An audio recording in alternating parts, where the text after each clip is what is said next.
Et coucou, nouveau format avant la publication de demain, parce que la publication c'est demain du nouvel épisode. Je voulais le publier beaucoup plus tôt, mais en fait un milliard de trucs à faire. Donc je le publie maintenant. Je vous poste un extrait de l'épisode de demain, en espérant que ça vous donnera envie de l'écouter en entier. C'est avec Valentin Carl, et c'était vraiment cool. Bonne écoute.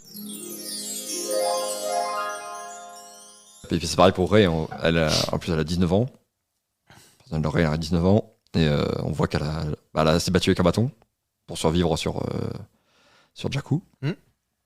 Et c'est pour ça qu'elle peut pas maîtriser le sabre laser non plus directement. Mais voilà, elle découvre la force, et elle découvre qu'elle a des pouvoirs aussi. Assez hallucinant quand même. Ouais. Parce que sauter au-dessus des vaisseaux, faire ci, faire ça, des machins, enfin, ça faut très vite. C'est une des critiques qui est revenue parmi toutes les critiques, puisqu'il y a des critiques en permanence. C'est que très vite, elle est très forte, quoi. Ah, j'ai envie de dire, oui, ok, dans le 7, elle est très forte très vite. Mais j'ai envie de dire, Anakin, dans le 1, il a 10 ans, il gagne des courses de podresseur qu'aucun humain n'a jamais gagné avant. Vrai. Il arrive à détruire le vaisseau amiral de la Fédération tout seul. Ouais, c'est pas fait exprès. Voilà, il arrive à survivre comme ça. Et c'est exemple pareil pour Luke, dans l'épisode 4. Il découvre la force en 5 minutes. Tout très tard, ouais. En 5 minutes dans le vaisseau.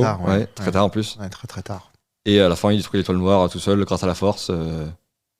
Ok, alors, il a déjà piloté un vaisseau, mais il arrive à piloter sans la force, sans la force, sans le viseur. Ouais.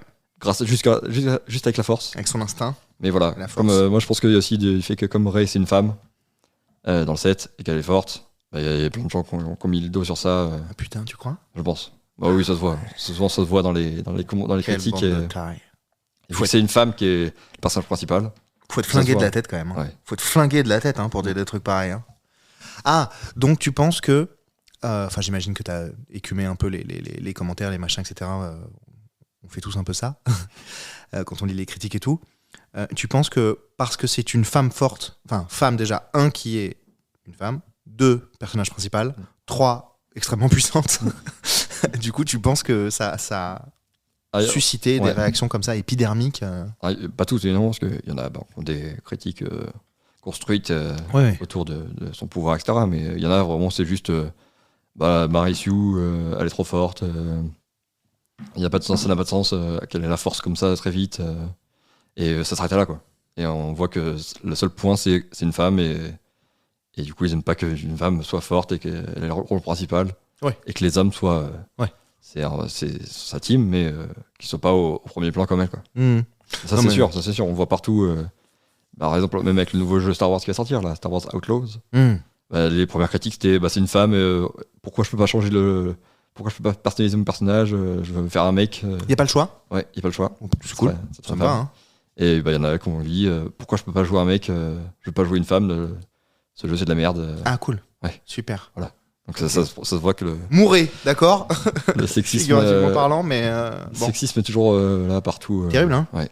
Mais tu vois, moi j'ai joué à Far Cry, le 4. Non, c'est pas le 4.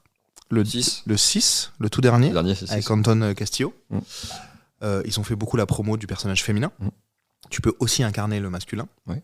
Mais moi j'ai pris le féminin. Ça m'allait bien. Ouais. Je trouvais ça cool, quoi. Elle est stylée et tout. Y a pas de... Elle est archi puissante. Tu vois, y a pas de galère, quoi. Et surtout, ils ont les mêmes. Y a pas de, tu vois, de sujet de conditions physiques ou quoi que ce soit. C'est de toute façon pas vraiment nécessaire dans ce jeu-là. Bah ouais. Tu l'as joué, toi Non. Mais j'ai déjà vu des streams dessus. Et chambé, quoi. Bah, tu vois, c'est parfait. Ça change absolument rien au jeu, juste ton état d'esprit, tu joues quel personnage dans ton acting, je sais pas. Moi, quand je joue au truc, je suis bien dedans, donc voilà. Bon, bref. On a parlé beaucoup de Star Wars, là. Ouais. Beaucoup de Star Wars, mais je suis d'accord, les gens, les femmes trop puissantes qui aiment pas ça, barrez-vous. Ouais. Barrez-vous, allez faire autre chose. Voilà, parce que vous nous emmerdez beaucoup. Et vous emmerdez beaucoup les femmes. C'est chiant. C'est chiant. Sans transition, elle est faite de quoi, ta baguette magique ?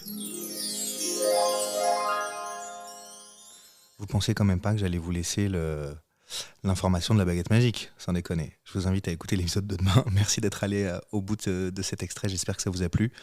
À demain avec Valentin Carl pour parler d'un paquet de sujets intéressants autour de l'inclusivité, de Star Wars, du cosplay et de plein d'autres trucs très très cool. Encore un sacré sujet que les femmes fortes et leur acceptation par tout le monde, quand même. Hein. Allez, bisous, salut.